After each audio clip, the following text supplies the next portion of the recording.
مفيش أكتر من أيام الزنقات، أيام ما يكون في مذاكرة، يكون في تمارين، نكون ما عندناش وقت، مش قادرين نقف في المطبخ. الفراخ دي بقى مثالية إنها تتجهز وتتبل وتتشال في الفريزر وتطلع وقت لما نكون محتاجينها. شوفوا التتبيلة، شوفوا القطعية اللي أنا بستخدمها لأن هي قطعية مختلفة شوية، وجربوها وإن شاء الله هتعجبكم.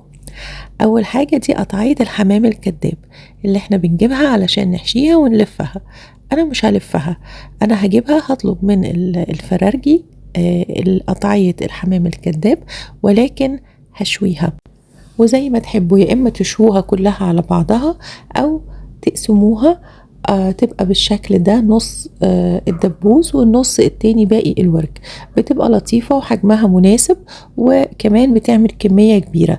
يعني ال2 كيلو دول عملوا كمية كويسة جدا من الفراخ. هنشوف بقى التتبيلة كمان فيها مكون مختلف، أنا كنت قلت لكم عليه قبل كده ولكن طعمه خطير، وهو الطحينة.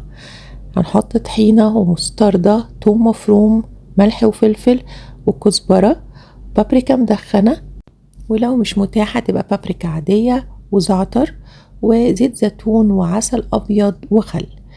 هنعمل الخلطة دي كلها. على فكرة أنا عايزة أقول لكم كمان إن الطحينة دي طحينة بيتي، وإن شاء الله هعملها في فيديو وهتشوفوها قد إيه سهلة وحلوة، ومش هتبطلوا إن انتوا تعملوها وهتبطلوا تشتروها من بره.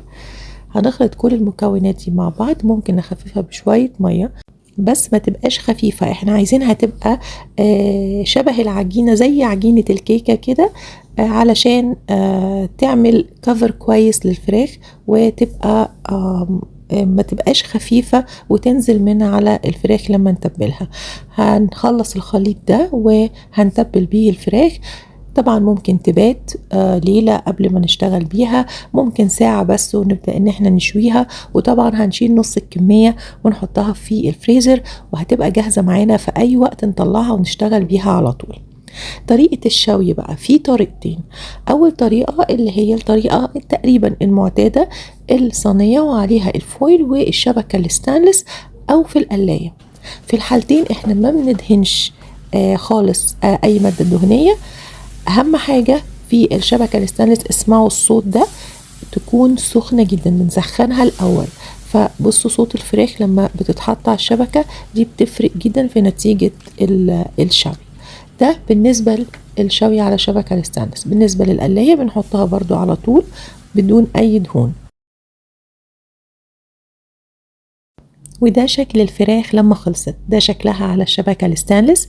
حلوة جدا، لونها خطير، ما خدتش وقت، مقرمشة من بره، طرية جدا من جوه، وشاربة التتبيلة كويس قوي. وده شكلها في القلاية. رهيبة رهيبة يا جماعة، لازم تجربوها.